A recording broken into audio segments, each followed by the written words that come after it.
The war has crossed a line it has never crossed before. For the first time since the invasion began, the fight has reached every corner of Russia, from Moscow to Crimea, even as far as Siberia. Last night, Ukraine launched one of its largest and most coordinated drone assaults yet, with over 130 drones entering Russian airspace. Cities like Moscow endured 5 hours of constant alarms. Oil refineries, chemical plants, and military bases all burned under the same sky.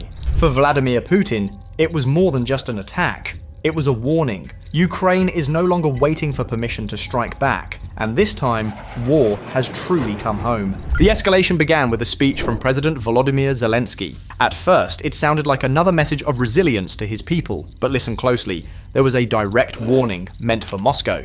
Under any scenario, Ukraine must always and will always have sufficient long-range capabilities, both now in wartime and afterward, as part of the security guarantees for our future and for our children. Then came the real declaration. Long-range capability is a component of independence and the greatest component for ensuring peace. Global sanctions and our pinpoint precision are syncing up to end this war on fair terms for Ukraine. All deep strike goals must be fully locked in by year's end. Within hours of that message, Ukrainian drones were in the air. Russian media began issuing air raid warnings across multiple regions. Radar maps lit up as wave after wave of drones appeared. Some headed toward Moscow, others to Crimea, and even further east into Siberia. For 5 hours, Russian citizens watched the sky. Airports were shut down, refineries halted production, and while officials insisted all drones were intercepted, footage from the ground told a different story. Explosions, fires, and chaos. The strategy behind these strikes is not random. Ukraine's military is now targeting the economic and industrial backbone of Russia's war machine, oil, fuel, and chemical facilities that directly support its military logistics. One of the biggest hits came at the Stropol chemical plant, one of Russia's key suppliers for the defense sector. Located roughly 700 kilometers from the Ukrainian border, it's operated by the Lukoil Group, the same company recently sanctioned by the US government under President Trump. Those sanctions have already forced Lukoil to sell off overseas assets. Now, Ukrainian drones are ensuring that even its domestic production isn't safe. Footage from local residents captured the strike in real time. Quiet! Quiet! Oh, they're flying! Look at that smoke! They hit it! They're shooting at the factory! The footage showed a massive explosion, followed by columns of dark smoke. Residents confirmed multiple secondary blasts, suggesting stored materials or fuel reserves were also ignited. This plant isn't just any factory. It produces polyethylene and polypropylene, industrial plastics vital to the Russian military. They're used in everything from ballistic armor and helmets to fuel bladders, ropes, camouflage nets, and piping. In other words, these are the building blocks of the Russian army's gear. Destroying or disabling this supply line directly weakens Moscow's ability to sustain long-term warfare. Drones may not cause the same immediate devastation as missiles, but they are cheap, constant, and precise. And as Ukraine refines its drone technology, each strike chips away at Russia's war economy. Moving south to Crimea, Ukraine's goal is equally strategic. The peninsula serves as a launch platform for Russian operations in southern Ukraine and the Black Sea. Recent footage shows Ukrainian forces successfully taking out a Pantsir S-2 air defense system worth around $20 million. On the same night, they also destroyed 2 radar stations, degrading Russia's detection capabilities. That means future drone waves can move with even greater freedom. Simferopol's thermal power plant was also struck, causing blackouts in nearby areas. Meanwhile, in the village of Verkhne Sadovoye, the Atan oil depot caught fire again. The same depot had already been hit on October 17th, and that blaze was so massive it was visible from space. 2 weeks later, as Russian crews struggled to rebuild, Ukrainian drones reignited it. For Russian forces in Crimea, this is turning into a war of exhaustion. Every repair risks being undone the next night. Back in mainland Russia, the scale of the strikes was even larger. In Yelansk, Oryol Oblast, 5 explosions were reported at a local oil refinery.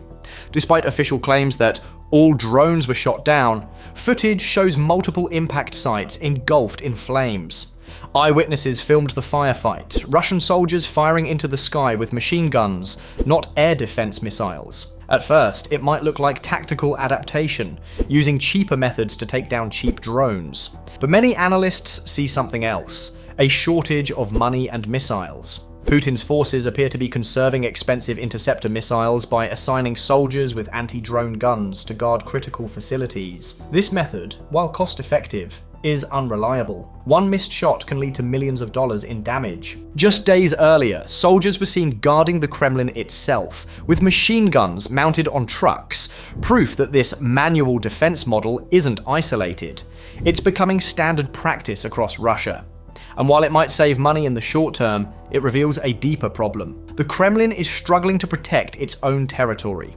One of the most significant hits came in the Mari El Republic, far from the front lines. The Mari oil refinery, with an annual refining capacity of 1.6 million tons, or roughly 0.5% of Russia's total, was struck by Ukrainian drones.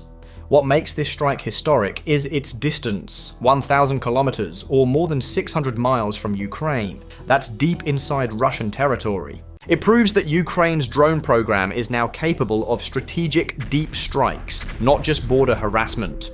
These drones can travel vast distances, fly under radar, and hit energy infrastructure essential to Russia's war budget. Former US Army Europe Commander General Ben Hodges explained the significance clearly. The Ukrainians have focused wisely on destroying Russia's oil and gas infrastructure, specifically its ability to export oil. Without that, I don't see how Russia continues the war beyond next year. This is what pays for everything. Their economy is already shaky, and if Ukraine keeps hitting these facilities, it will cripple Russia's ability to sustain the war. Hodges added that the real goal isn't about disrupting domestic gasoline, but about cutting off oil exports, the financial lifeline funding Putin's invasion. He even urged Western governments to target Russia's shadow fleet, the ships carrying sanctioned oil through the Baltic Sea to India and China. Every refinery explosion sends ripples through oil markets. As Ukrainian drones keep hitting supply lines, Russian crude exports decline, forcing global prices upward. The Kremlin then faces the impossible trade-off: finance its war or stabilize its economy. And while the Russian army may still get priority access to fuel, it's only a matter of time before shortages spread from gas stations to the battlefield. Despite public denials, the Kremlin's economy is showing strain. Inflation is climbing, fuel prices are spiking, and local governments are rationing diesel. According to reports, some gas stations have run dry, while long lines have formed across rural regions. The Russian central bank has warned of supply disruptions and unprecedented volatility. For ordinary Russians, this means higher prices and limited access to basic goods. For Putin, it means dwindling patience among the people he depends on to keep fighting. As General Hodges noted, the effects will take time to reach the front lines. For now, the army still gets fuel first, but if Ukraine keeps up this tempo, next year could look very different. Russia's war machine runs on diesel, and Ukraine is methodically targeting every refinery that makes it. While Ukraine's drones terrorize Russia's skies, its troops are using the same technology on the front lines. A recent video released by Russian channels showed their soldiers entering the city of Mirnohrad. Hours later, Ukraine released its own footage, showing that same Russian group being wiped out by precision drone strikes. The message was clear: Russia's offensives are being stopped not by manpower, but by technology, cheap, smart, and relentless.